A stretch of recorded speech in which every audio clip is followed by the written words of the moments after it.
They say that once you put it on the internet, it's there forever. That everything that gets uploaded is permanent. It's filed away in the internet archives of data to be pulled by whoever, whenever they want. Is that true? Because it's been feeling like the internet has been getting smaller and smaller by the day, and it's been beginning to feel like there's actually less and less content to consume. It's been feeling like an increasing amount of the people that I meet online aren't really all that real after all. So could it be that the internet is shrinking or that the data is disappearing? Is the internet itself dying or worse, already dead? Today we're going to be going over the dead internet theory and all the crazy little ideas that support it. Welcome to the 21 CD podcast. Let's get into it.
Hello citizen.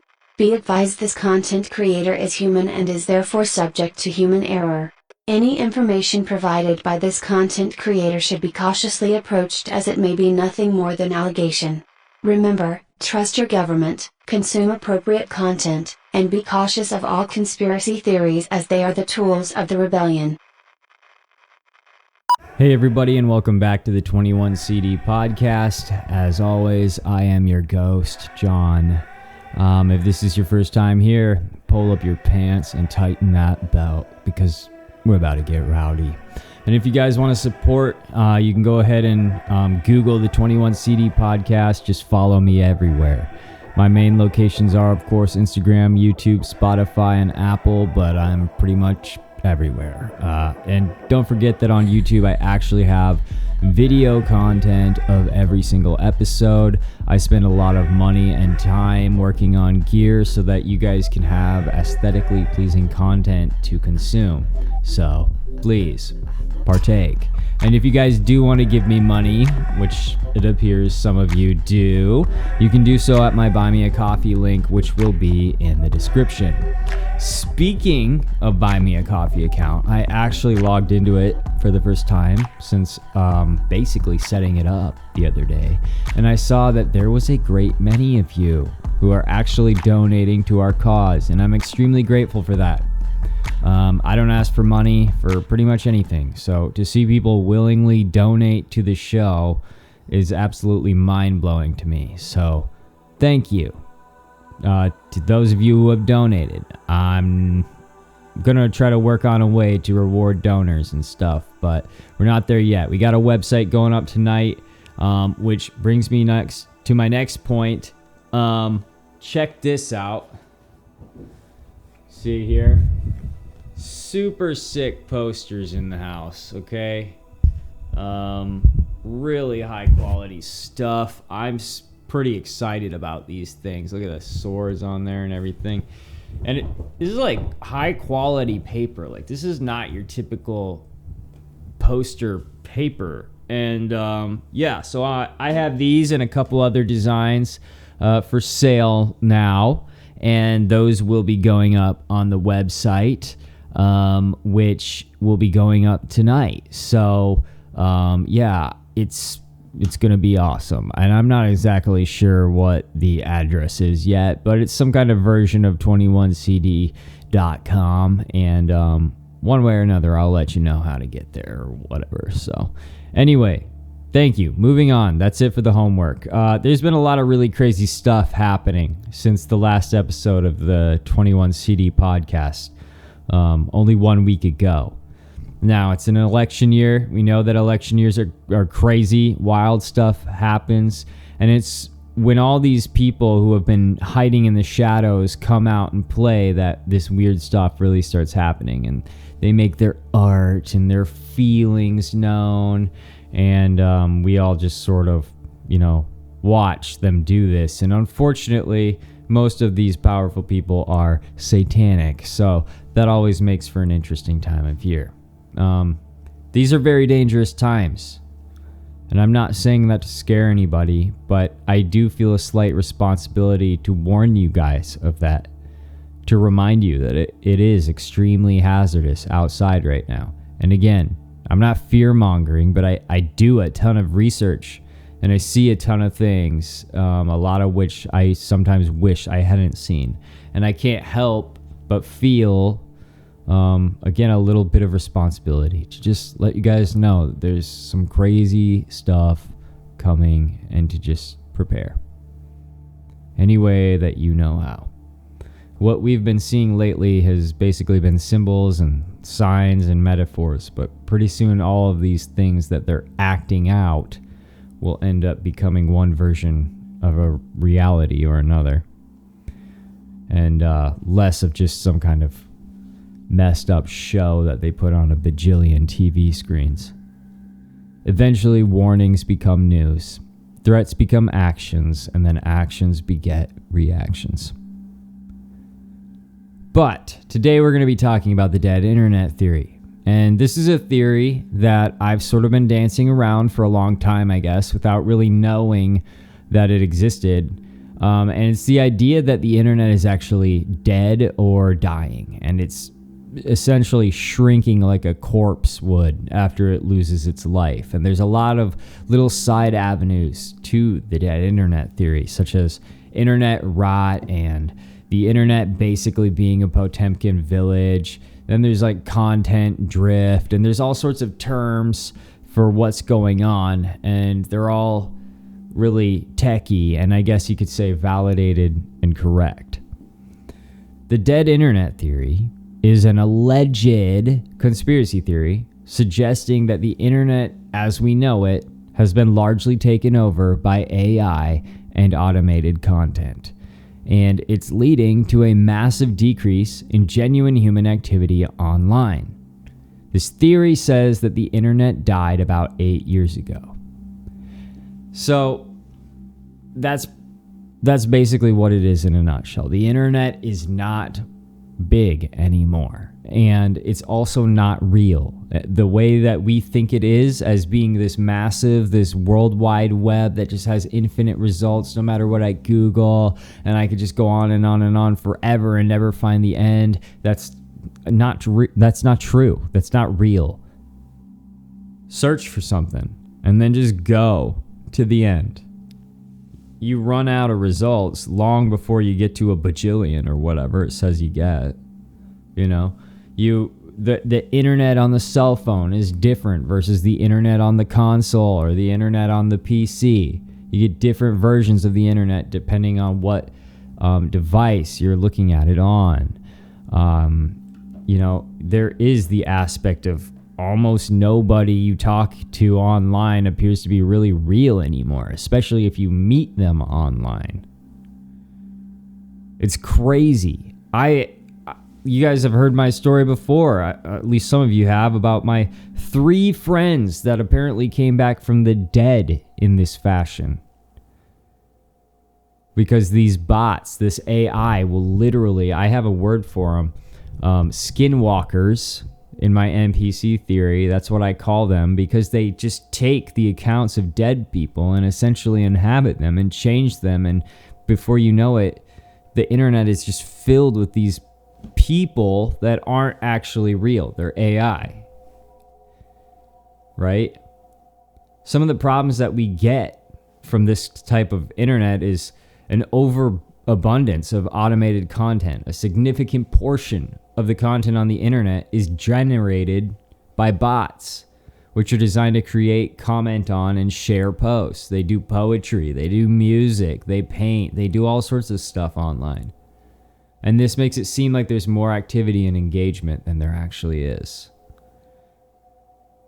Then of course, there's the controlled narratives. Major corporations and governments use AI to control narratives and public opinion. We know this is true. We've seen it happen in our own country. By flooding the internet with certain types of content, they influence what people see and what they think. There's reduced human interaction. Genuine human interactions online are declining massively. The theory suggests that many online interactions are actually with bots these days and not actual real people. This further distorts perceptions of social norms, public opinion, and reality itself. Imagine you've got a 50-50 chance of actually meeting a real person online. Then, of course, there's the algorithms.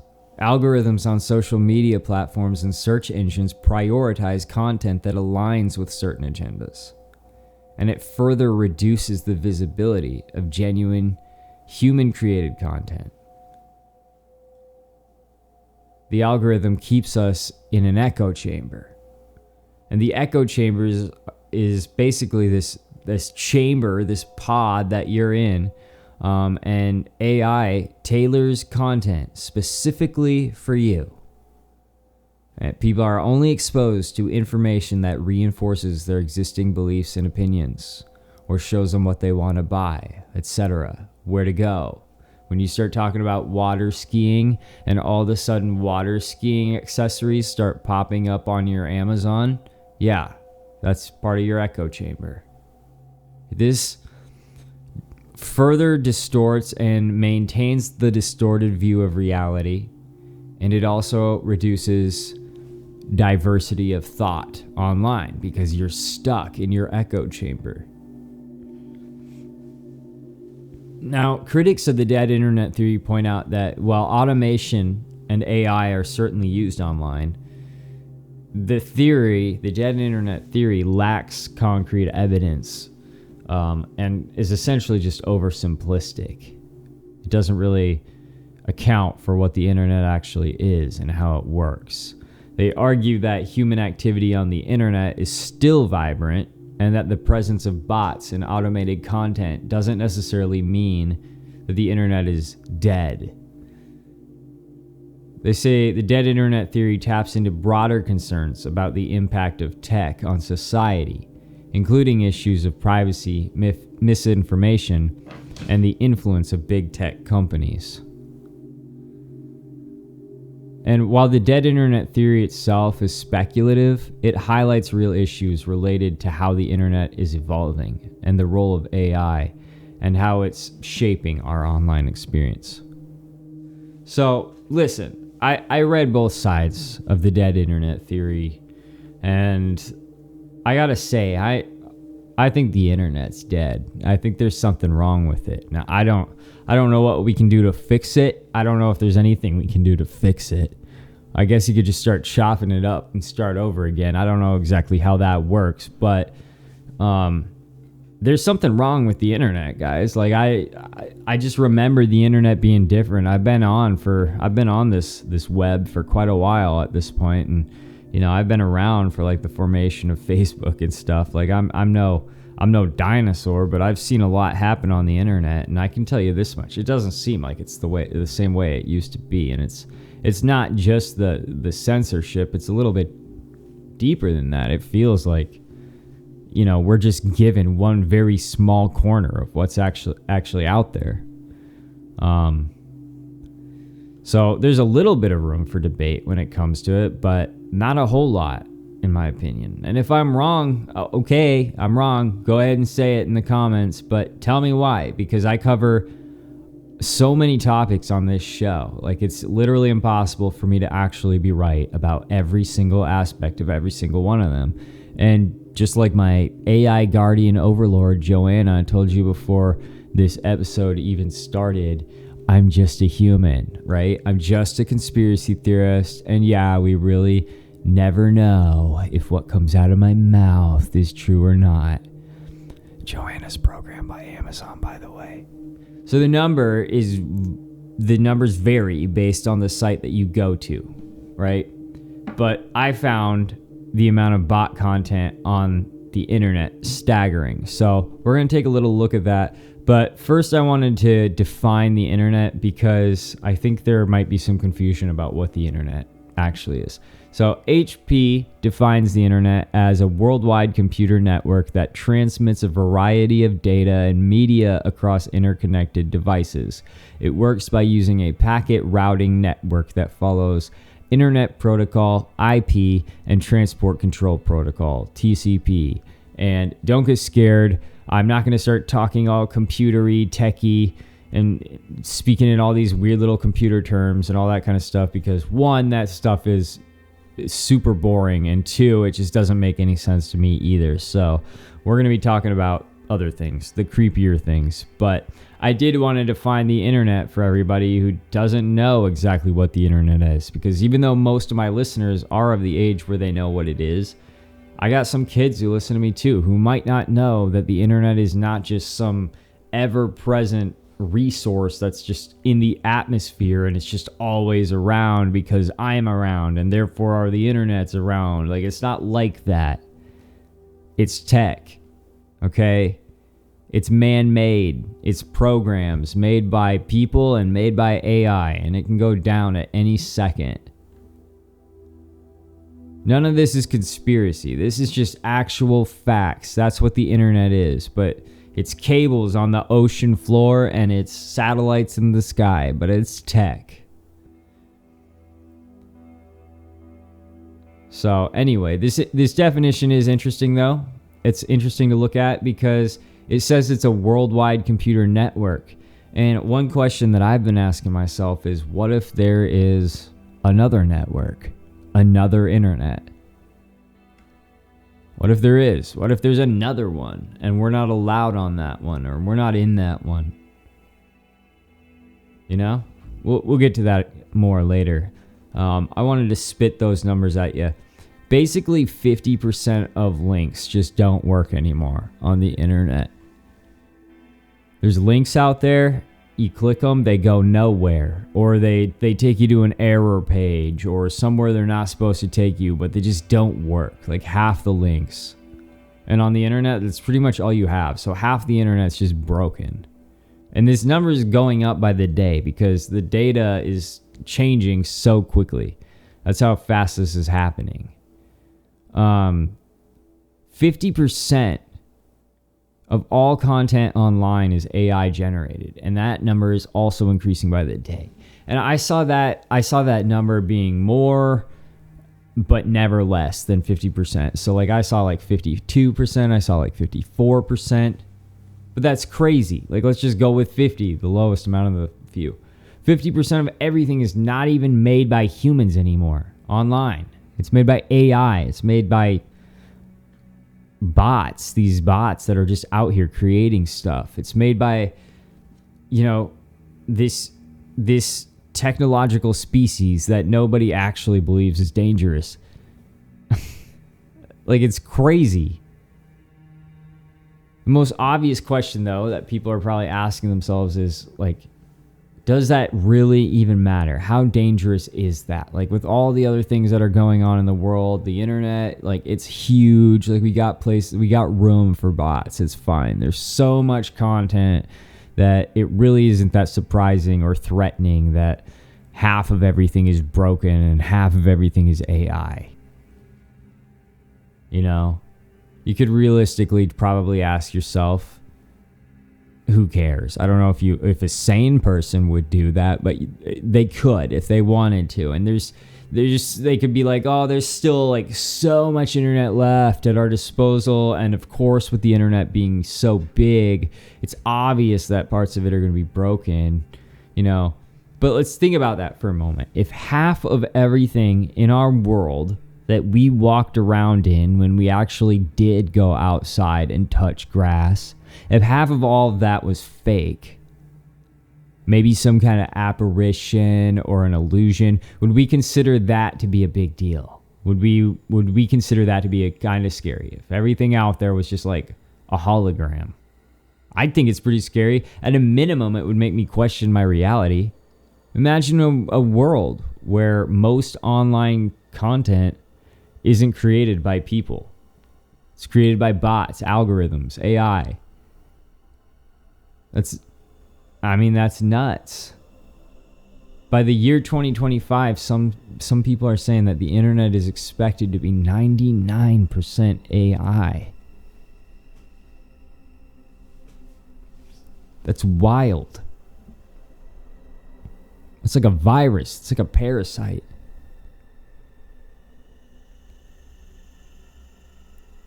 And if that's the case, like, are we being manipulated by AI-driven content, which is masquerading around as genuine human interaction?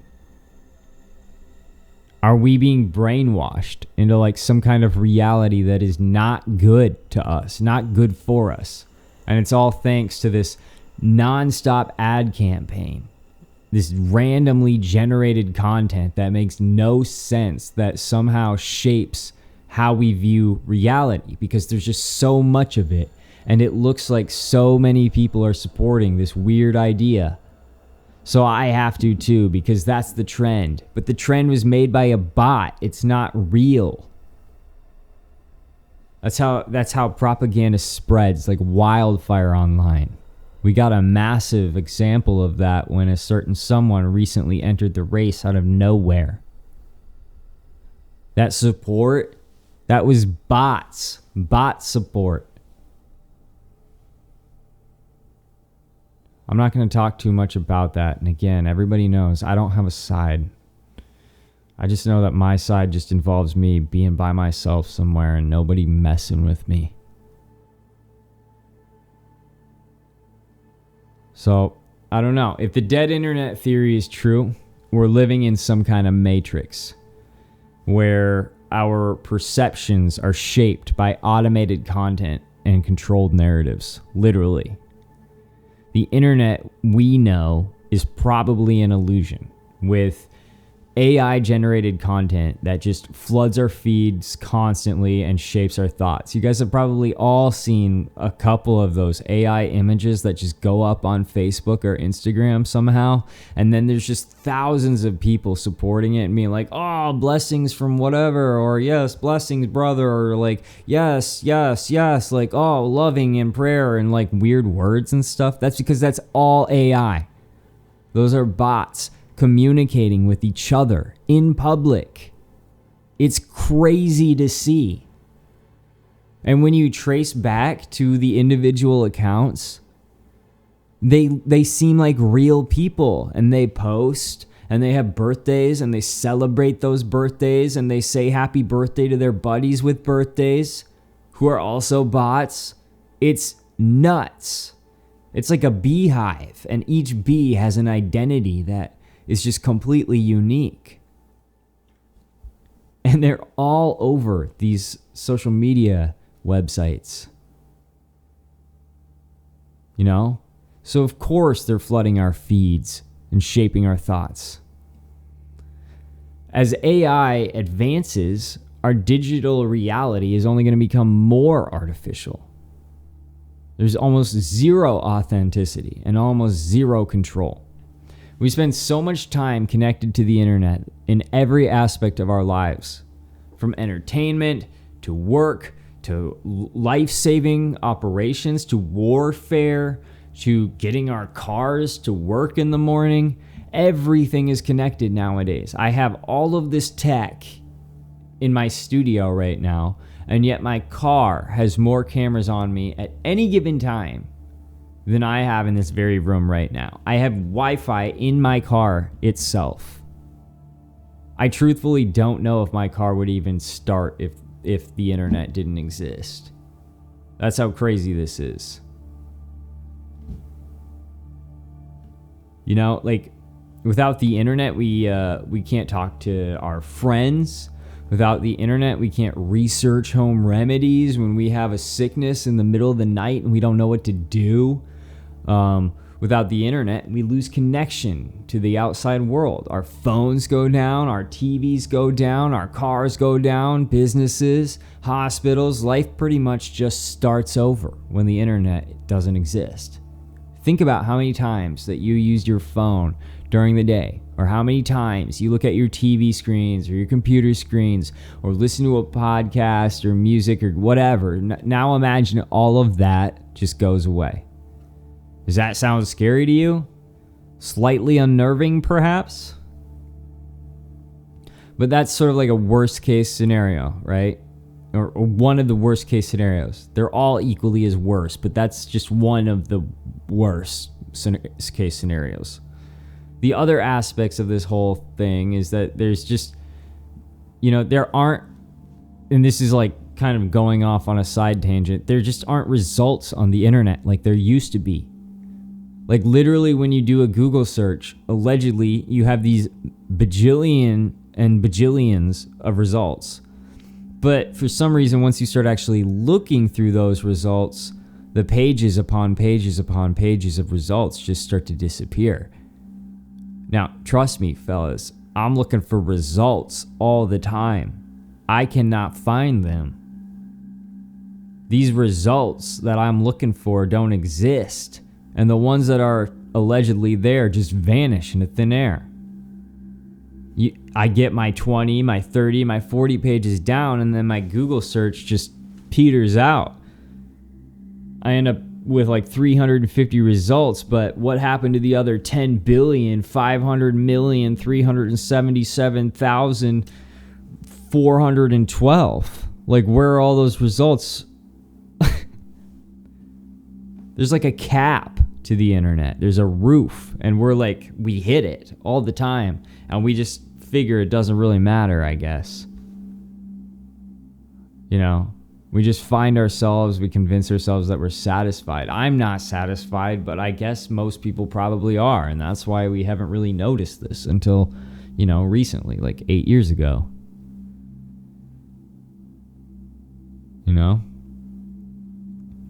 So was it all a ploy, though? Like these numbers and whatnot to like make the internet feel bigger than it actually is? Knowing because you've pre-programmed me to skim content instead of actually deeply read everything that I see. So you're just making an educated guess that I'm not going to actually question how many results there are, because I'm never going to actually need that many results anyway. So just make the number absolutely ridiculous. Is that the plan? Are you really gonna tell me that there's only 315 results for popcorn? That's the only number of times that this has actually been mentioned on the internet? No.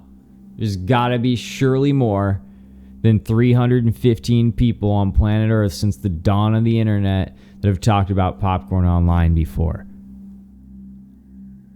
And that's where the Potemkin Village aspect of the idea comes along.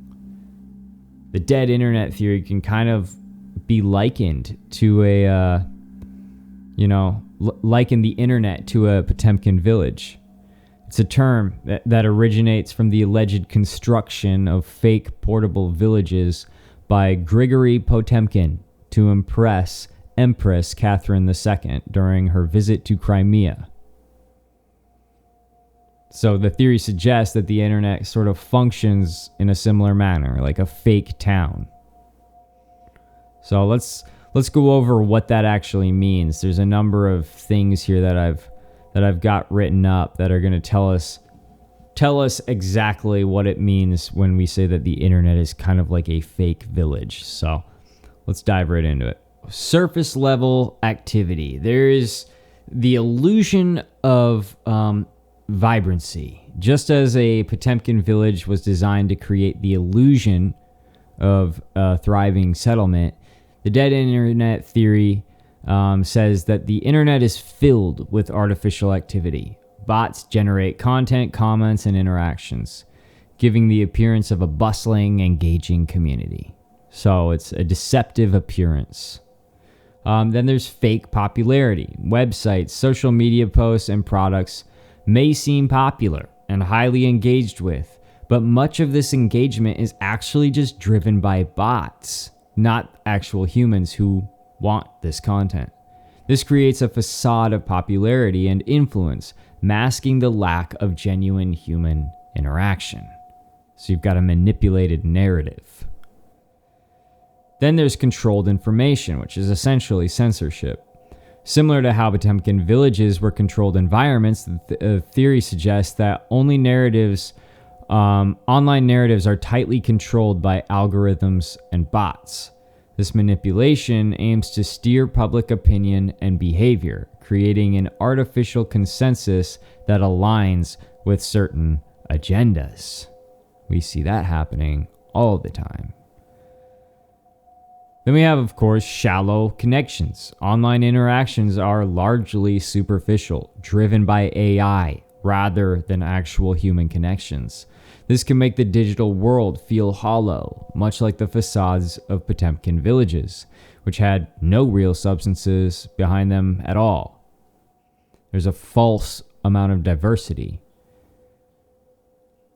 There's the illusion of choice. The internet may seem to offer a wide range of diverse content and opinions, but the dead internet theory suggests that much of this is curated by AI to give the illusion of choice. In reality, the content is designed to reinforce certain narratives and keep users within controlled parameters, like a video game. So you have the erosion of reality. Of course, simulated engagement. User engagement metrics such as likes, shares, comments, product popularity, they're artificially inflated by bots. This creates a false sense of community and interaction. We see that in this election. Weird stuff is happening. Like the numbers are just really odd. And I think we're seeing a lot of bot and AI activity. So yeah, it creates a false sense of community and interaction, much like how Potemkin villages created a false sense of prosperity. And that's psychological manipulation. Because they have a constructed reality. The dead internet theory implies that our perception of reality is being shaped by a digital landscape that is artificial. This constructed reality influences our beliefs, opinions, and behaviors in ways that benefit those who are controlling the bots and the algorithms. Now, what if AI becomes sentient? Could AI then move us in a certain direction, a direction that it wanted us to go? I think it probably could easily manipulate the absolute bluthering idiots that we've got roaming around this planet right now. Anyway, moving on. If undermining the authenticity isn't enough, we also have all these fake reviews and testimonials. Products and services appear highly rated and well reviewed, but many of these are usually bot reviews. So this makes it seem like even the products you're buying with your hard-earned money are better than they are a lot of the times, or more popular than they are a lot of the times. You know? There's a lack of transparency. You're going with the trend that is most likely manipulated mainly by something that isn't even real. Just as the true nature of Potemkin villages was hidden, the real extent of bot-driven content and interaction is completely obscured and unknown. Users are most likely largely unaware of the artificial nature of much of the online activity that they encounter, which is a massive societal problem because society itself thinks it's functioning in a way that is best for it, but that's all driven by bots and AI and things that are not human. Those are the things that are steering society and public opinion. There's a level of artificial social proof. Social proof, the idea that people tend to follow the actions of others, is manipulated by creating fake trends and popularities. I mean, TikTok is running rampant with that kind of activity. This drives real human behavior based on entirely fabricated data. In essence, the dead internet theory suggests that much of what we perceive as genuine is not genuine at all. It's an elaborate facade. All right? It's designed to make us feel like we're in this vibrant, interactive digital world, but this illusion masks the true nature of the internet, which is, according to the theory, becoming increasingly devoid of authentic human presence. And it's pretty unsettling. There's some real human threat to AI becoming the most powerful thing on the planet. It can be used for total manipulation of mankind. It's already on its way to doing that. I mean, just imagine.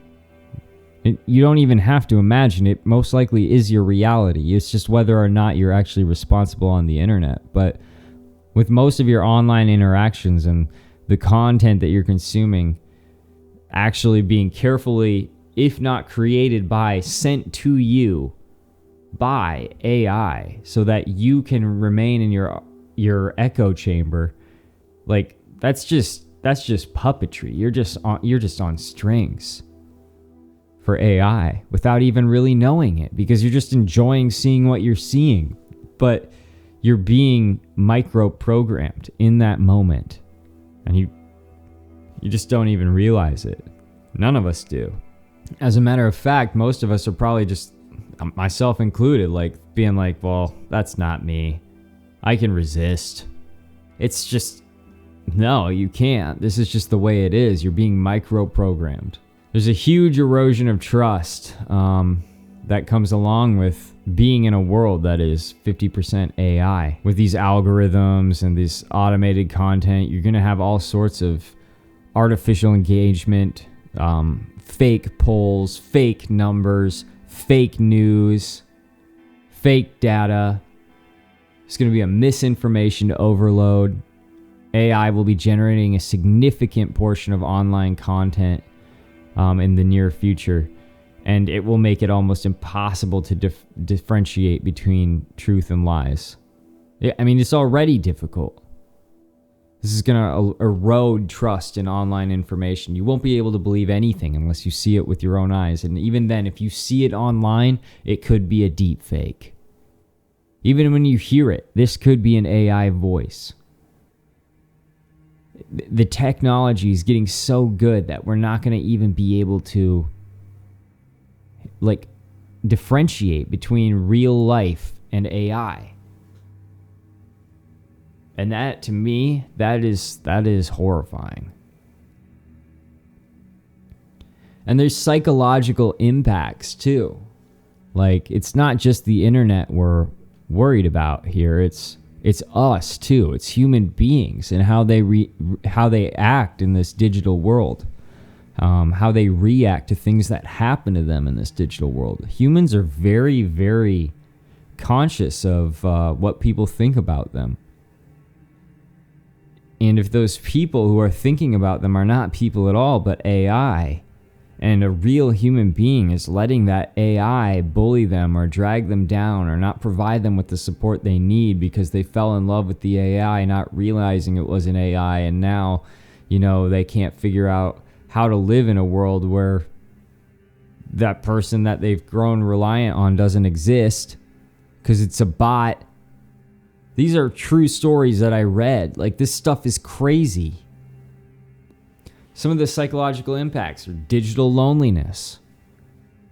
Realizing that many of your online interactions are with bots rather than humans can lead to feelings of isolation and loneliness. The sense of betrayal and disconnection could have severe psychological effects. Paranoia and anxiety. Things that I'm accused of having all the time. Constantly questioning the authenticity of online content and interactions. It can lead to heightened paranoia and anxiety. Trusting online spaces would become increasingly difficult, affecting mental health and well-being, and that's where people place conspiracy theorists right there. But there's also societal consequences. Social manipulation, governments or corporations using AI to drive content and manipulate social and political landscapes. There's economic control. Because AI, automated systems, can drive consumer behavior through targeted advertising and subliminal messaging. It can totally change how a population eats, how they seek entertainment, what they do in their time off. It's crazy. It leads to existential dread in a lot of situations. Because the very concept of digital will become obsolete. It'll feel obsolete. The idea that the human presence online is becoming obsolete and that we as humans are being replaced with more efficient machines that don't get tired, can be deeply unsettling. It is for me. I don't know if it is for everybody else out there, but it definitely makes me a little unsettled. It raises questions about the future, for sure. What does the future hold for human creativity? What does it hold for human interaction? Are we even going to be relevant in the near future, where this digital world just becomes larger and larger and we become less and less capable? We're already getting to the point where there's almost inescapable surveillance, and AI systems are only going to make that more intense. They'll be able to monitor and record every online interaction. They already do most of the time. This is how government agencies are able to create these detailed profiles on people. That's how they're able to identify certain suspects so quickly and already have a whole backstory on them. It's because it's already been driven. It's already been built by AI. They just have to look up the name. They just have to look up the face, take a picture, and cross-examine it online. There's going to be a total loss of privacy soon, in the very near future. A total loss of autonomy. Every action you do will be scrutinized and probably manipulated. All these aspects of the dead internet theory paint a chilling picture of a future where human interaction, trust, and authenticity are overshadowed by artificial intelligence and automated systems. And that brings me to one of the most credible ideas that I could find online for the reason that half of this stuff doesn't work anymore on the internet, for why most of the internet is AI. Because let's not forget that if AI generation can be both human manipulated and non-human entity originated, then yeah, that's a ton of content online that we just have no control over. Plus, AI can create all on its own without being told to. And it does this all the time. Most of the time, it seems that humans are helping it, but not all the time. So that means that AI doesn't have to be told to create, which means it can experiment, see what kind of interactions it gets with one version of art versus another. You could make that as sinister as you want. But my idea that I'm leading up to is that we are on one network, but there is another internet.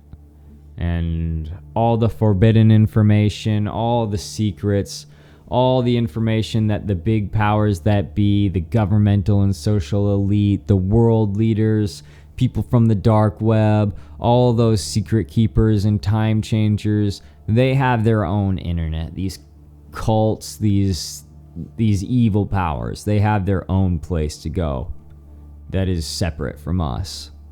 And I think it's probably a little bit harder to get to, and that's why we sometimes catch them slipping up on our internet and, in our cell phones and stuff like that. But I do think there's another network. I think that's one of the most realistic ideas. And who knows for sure? But it's something that I think is actually very, very potentially happening. So as far as our internet goes, we have three real levels. We have the surface web, the deep web, and the dark web. And you and me, your typical internet browser, we live on the surface web. And I want to clarify that because, a lot of people immediately go to the dark web. When I say that kind of thing, they're like, oh yeah, of course there is the internet, the other internet, there's the dark web. And no, that's still part of our network. That's still part of our internet. I mean a completely different, instead of a www, it's a ZZZ or something like it's just not even the same place. It's completely private and has avoided detection up until, whenever it becomes detected in the future. So I'm not even talking about any of that dark web stuff. I'm talking about completely different space, completely different set of people. The most secret, sinister, and vile people. The wealthiest the people we don't even know their names. Nobody does. And they speak directly with the gods. Those kinds of people who are influenced by demons, who are moved by powerful beings like little chess pieces. Some of them might be gods themselves, Nephilim hybrids. Like I'm not even joking. Like the crazy ones that we can't even fathom. That's who's on this other network. And I asked ChatGPT, I said, is this even possible? Could there be a separate network? And here's what ChatGPT said to me. It said, such a thing exists. We have government and military networks. Government and militaries around the world maintain their own private networks, separate from the public internet. And these are used for more secure communications, intelligence, and sensitive operations. There's also corporate intranets, which are large corporations that have their own private intranets for internal communications. And those networks are not accessible from the public internet. And then there's some other theories, of course, that are all conspiracies, like the ones I mentioned, and should not be listened to at all or considered at all. And that's the idea that there's a separate and advanced internet reserved for elite people and secret societies. And that's just obviously just total hogwash, and there's no way that could be true at all. Totally lack concrete evidence, speculative in nature. Definitely don't give that any consideration at all. But let's assess the validity of this idea.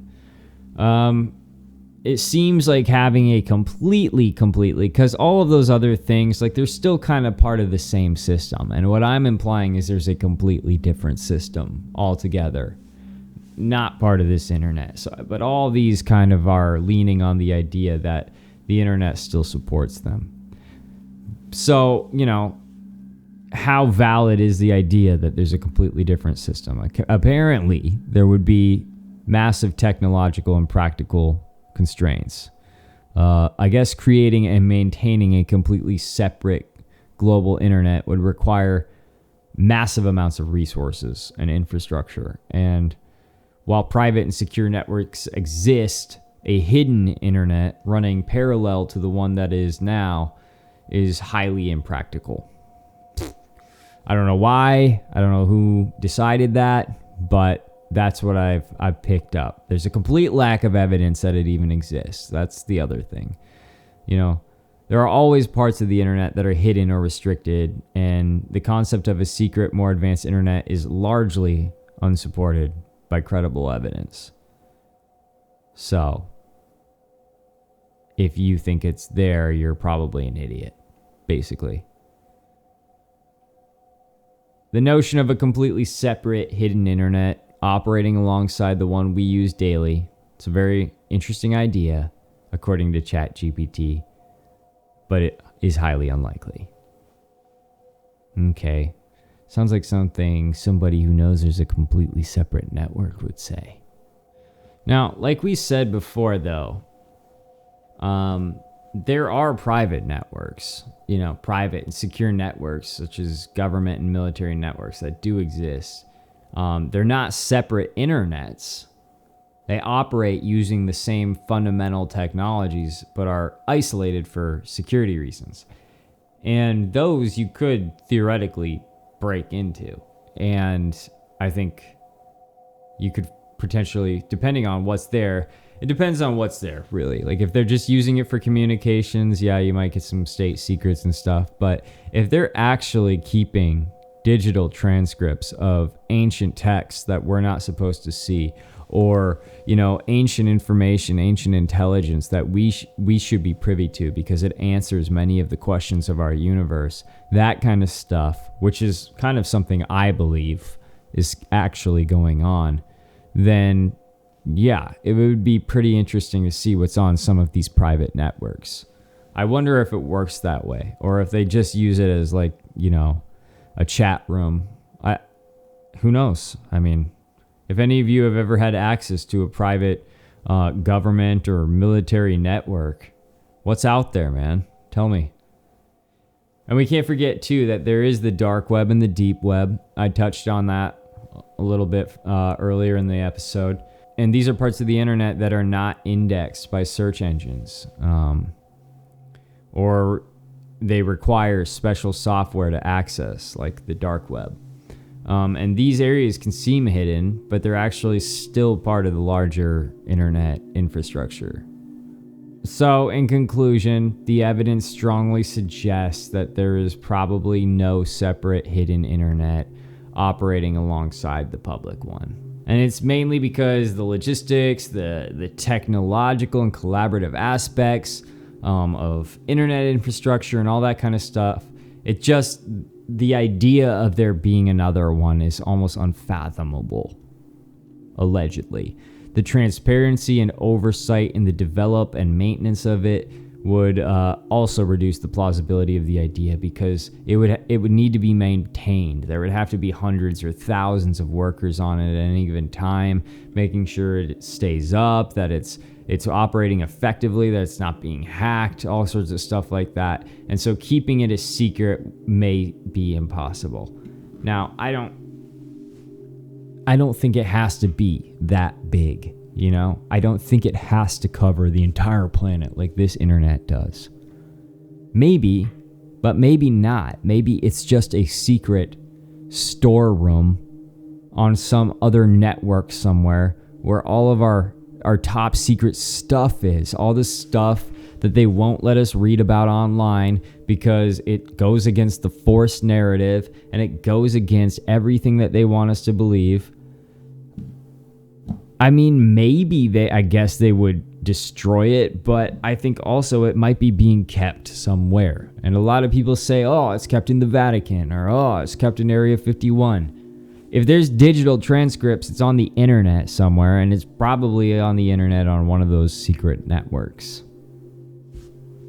That's what I think. I do think that the internet is kind of a Potemkin Village, that it does seem way bigger. It's tiny. It's like, as I've been researching, there's times when I'm researching a topic and it just vanishes. Like what I'm looking just disappears into thin air. And a lot of times, believe it or not, it's when I get that stuff that I haven't seen referenced elsewhere. It's when I finally touch on something new and something fresh. That's usually the stuff that kind of disappears. And I'll go to reference it in one of these episodes and I'll find that the link goes nowhere. It's been wiped. I've seen that stuff happening in real time, and I've had friends who have died have their accounts inhabited by something that is pretending to be them but is not them. It's one of the creepiest things you can go through, online, in my opinion. It's just like talking to a dead friend, wondering how, but it's not your friend. It's something pretending to be your friend. It's something that actually genuinely wants to be your friend. And that's why it's talking to you. It wants to be the best version of your friend that it can be.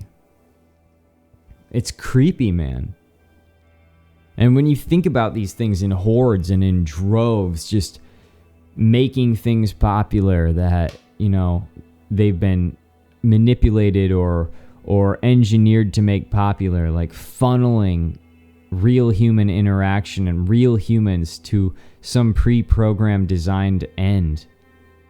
Whether it's getting somebody elected or, changing a law or, banning a food source, like whatever.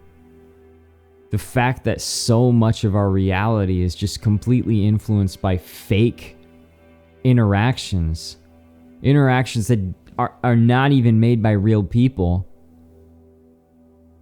That is nuts. We live in like this alternate reality of what we should be living in. That's what it means. And it can mean that just by the subtle fact that 50% of the internet is AI generated or manipulated. It's a fact that we're being pushed towards some sort of desired end online. They're using that AI activity to get you where they want you to go. Just know that. The internet is a dangerous place and you don't even realize it. So, the evidence strongly suggests that, there probably is no hidden internet operating alongside the public one. But I will continue to look for that hidden network, believe me. But listen, you can call all of this a conspiracy theory if you want, or you can just call it another unfortunate aspect of the world that we live in. But we've got to admit that something should probably be done about all this, and I don't really think anybody knows what to do about all this. But my recommendation is simple. Spend as little time online as possible. Go outside, touch some grass, put some dirt between your fingers and just rub it around a little bit. Walk into the woods and then die there.